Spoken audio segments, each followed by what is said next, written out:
he was much more distant from me. Mine is a very different Spock than your dad's.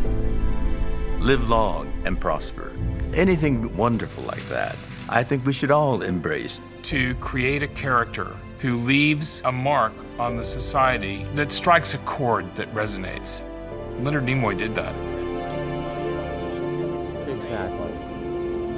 I think always good to have the perspective. Yeah, that is a very important rule of thumb that we kept actually with this film, For the Love of Spock, is to try to stay ahead of you guys, stay ahead of the audience a little bit and keep the pace going and not talk down it, you know what I'm saying? I mean, this is an important rule of filmmaking and storytelling. Really, we wanted to make it for the fan base. It was specifically geared to celebrate 50 years of Star Trek. And we wanted to, I was working on this with my dad before he passed away. I mean, we were, this was a collaborative effort. And we wanted to kind of like, just kind of go through Spock's story, how he was envisioned and created and how he evolved over time and why he continued to resonate, to celebrate the life of Spock and celebrate 50 years of Star Trek, half a century of Star Trek, which has been, has been buoyed along by the fans, basically. And all these, spin-off TV shows and the movies, this whole JJ reincarnation, the animated series, all this material, Star Trek related. So we were really doing it to join with the fans and celebrate something about Star Trek. But then, as the movie sort of evolved after my father passed away, it became clear that we're going to expand this film a little bit to include a look at Mr. Spock where the non-Trek fan can look at the movie and say, oh, okay, this is what all the excitement's about. This is who Spock is. I have a better understanding of why he's resonating with so many people for so many different reasons. There's so many different sides to Spock that people kind of like connected with. And so it's an educational tool, really, to explain to people what's the big deal about Spock. So we're trying to, in that respect, reach out to a wider non-Star Trek audience. By the same token, we were reaching out to people who are fans of Leonard Nimoy, the artist. We wanted to portray what it is about this guy that is so interesting as an artist. I mean, he really is he has true artistic integrity in that he is always trying to express himself on all these different mediums, whether it is through poetry, photography, recording artist, as a director, getting behind the camera. This is a Renaissance man with a lot of talent, and people respond to that as well. And that's kind of the audience what we were also focusing on.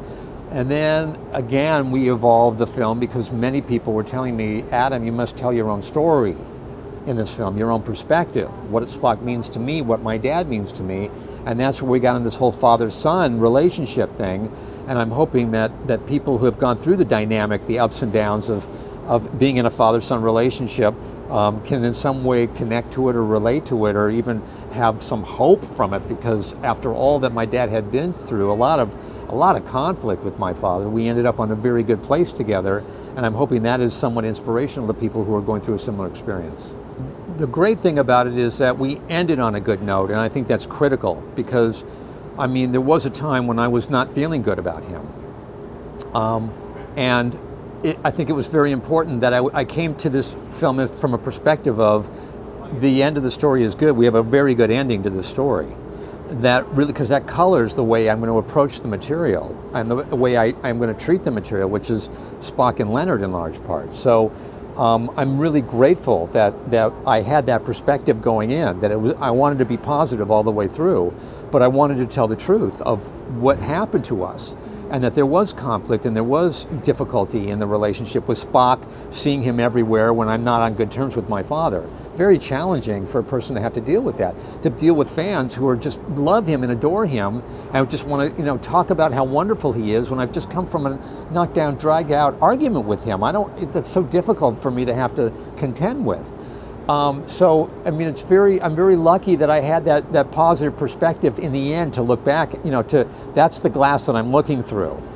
But the fact is that it is close to me. It is a story about my father.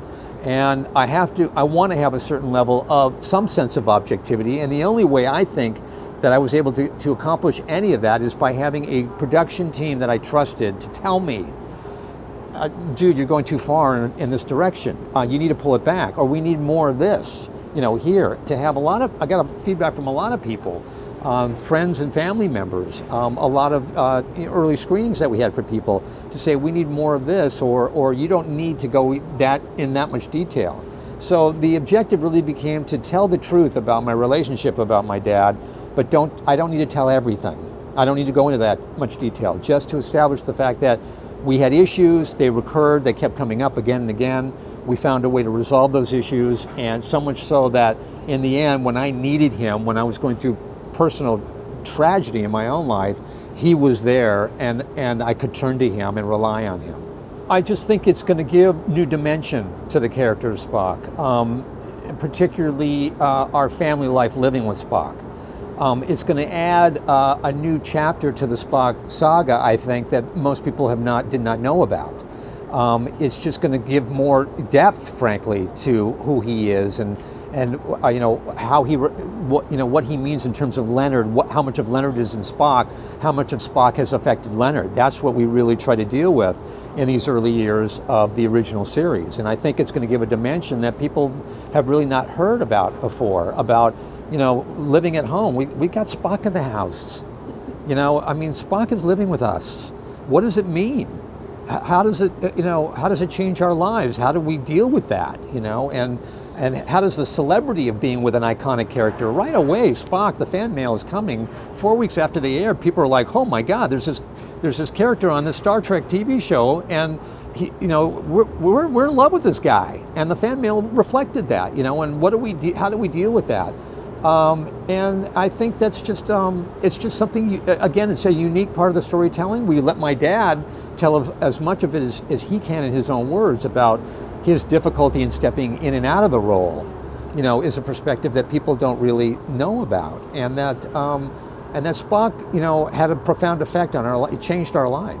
I always like to feel surprised of the reaction to Star Trek 50 years later, that people are still into it. Yeah.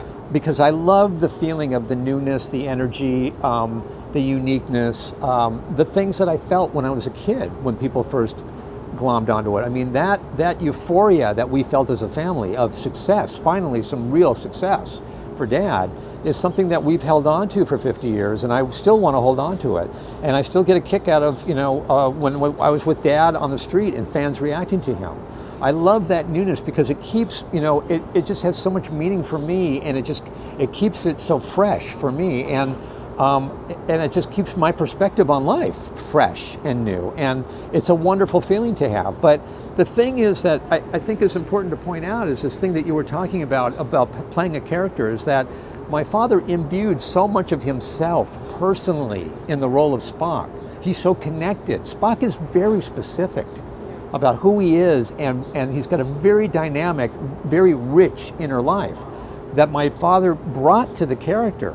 And that is why he's resonated universally. The more specific you are in your art, then the more people somehow it becomes more general that people can relate to. The fact is, my father grew up the son of Russian immigrant parents in the West End of Boston. He's an outsider. And his whole objective in life was to figure out a way to get into American culture, to become an actor and to share his craft with everybody. That's Spock on the Enterprise. My father reminded me not long before he died, Spock is the only alien on the bridge. And as such, he's the quintessential outsider. And his whole objective is to figure out a way to bring the best that he had to offer to the crew, for the benefit of the crew, as the science officer, as the first officer. He wanted to be integrated with American society. That's my father's story. That's many of our stories, and that's why people can relate. That's why JJ comments that a lot of us feel like outsiders trying to find our place, our home, our passion, our purpose in life. And that's why people just continue to respond to Spock, because we're living that constantly, even, and we will continue to. That's what our whole sojourn on the planet is about. So in a way, I understand it, and I know intellectually why it continues to resonate, but in my heart, I love experiencing it for the first time. I love the surprise. I love the constant reaction. My father was never jaded, never, by the experience. He always was rejuvenated and re-energized by the reaction to people to what he had accomplished with Spock. That's the beauty of Zachary. I mean, this is a man who has artistic integrity in his own right before even coming to Spock. Yeah. Much like my dad, Zachary's had a lot of experience in the industry, playing a lot of different roles, and giving himself to these roles, that he was ready. Just like my dad says, I was ready. 17 years in Hollywood, you know, in front of the camera, I was ready when Spock came along. So was Zachary. He's perfect. The timing is perfect. And the passing of the torch, that they can discuss the role, they can discuss the evolution of the character, that they can have these conversations about where the character might be going, and that my father can say, he's yours now, you know, I gift him to you, you've earned it, now bring your own sensibility to the role, so that he can evolve even more and push the envelope of who Spock is. That's fantastic. That's wonderful. That's evolution. That's what art is about. There's change going on there. So we're so fortunate to have Zach, you know, in the tradition, in the family, having taken the torch from Dad directly, hand to hand, you know, and moving on into his own direction. The fact of the matter is, and this is something that my father taught me early on when I was trying to learn how to direct stuff, because I was practicing law for years and I wanted to switch gears, it's storytelling with theme. And theme is nothing more than having some point of view, a life lesson. What is the moral? What do we learn? What do we learn about ourselves as individuals on the planet? What is it about the human experience that we're trying to say? I think that is the power of storytelling.